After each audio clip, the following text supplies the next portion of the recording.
If you clicked on this video, you probably already know that the fastest way to get around London is well through the underground. You can get a high frequency and get to places on time, and it's even really affordable, even though the majority of London have to resort to bumping train. But that's irrelevant, because the tube covers every single corner of London. But for some reason, the closest thing to the tube in South East London will be the DLR, which obviously isn't a tube line.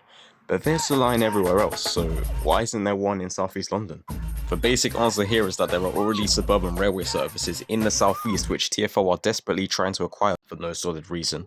It's not like they're trying to use it for anything, but anyway, a more integrated network would be more passenger friendly, so why not build a tube line towards the southeast? Well, except they're trying to do this with the Bakerloo line, but if you rewind about 2 decades back, you'll find out about the East London line, East London Railway, East London Transit, East London Tube, London and East Bus Simulator. Alright, give me a second.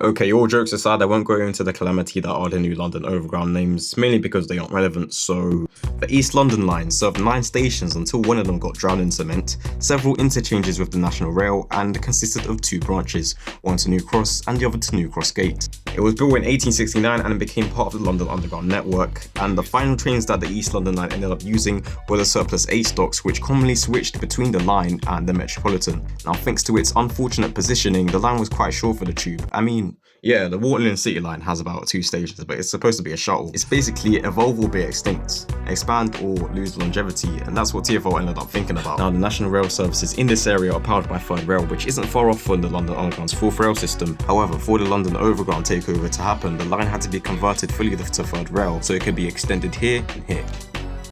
So, now that we've got all this information, let's answer a question that literally nobody asked. Was the East London line better off as tube or National Rail? Quick disclaimer, the answer is kind of obvious. Rolling stock. The East London line had other types before the A stock, but those are irrelevant, so I know that some of my viewers may find the A stock very nostalgic, but let's be real for a second. By the 2000s, this train was whack. A 4-car train running on an increasingly demanding line close to the centre of London isn't the most practical thing, but then again, 5 cars isn't that much of a step up. The interior seats are comfortable, but the layout is just fully transverse, which usually I wouldn't complain about, but for some reason it's in this 3+2 bench arrangement. When they refurbished these trains in the 90s, they could have made some bits longitudinal, to like manage overcrowding, similar to the current S8 stock trains on the Metropolitan line. Moderate acceleration and a high top speed, which isn't really needed, but oh well. A staple train of the Overground network, 16 years of service and almost reliable. It's the 378.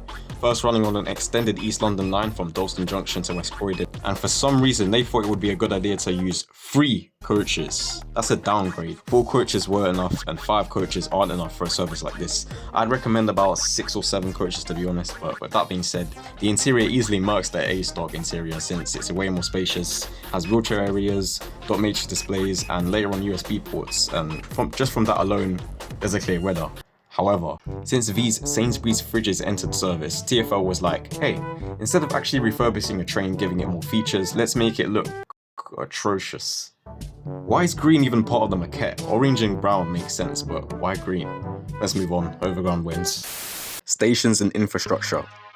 For the most part, the stations in the core section have remained pretty much the same. The only station worth mentioning is Whitechapel, which looks completely different now thanks to the works of the Elizabeth line.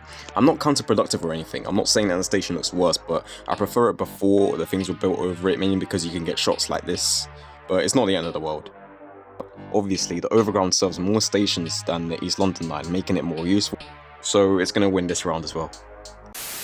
Branding. I think the colours used for the East London line look better than the orange used on the Overground, but I don't know. It just suits the signage better, to be honest. The orange on the Overground isn't bad or anything though. Just because they didn't bring back the name East London line and they replaced it with Windrush, East London line wins. So the score is now 2-1 to the London Overground network. I told you so. That being said, you can argue that the line would have been updated at some point in terms of rolling stock, probably using S stock trains, S4 stock trains, I don't even know.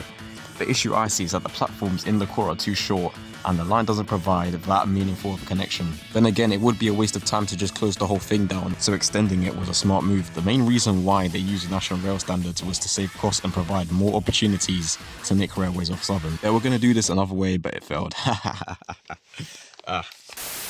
This right here is a very interesting case because usually you'd think that railways would be converted to metro, but looking over history, this one came full circle.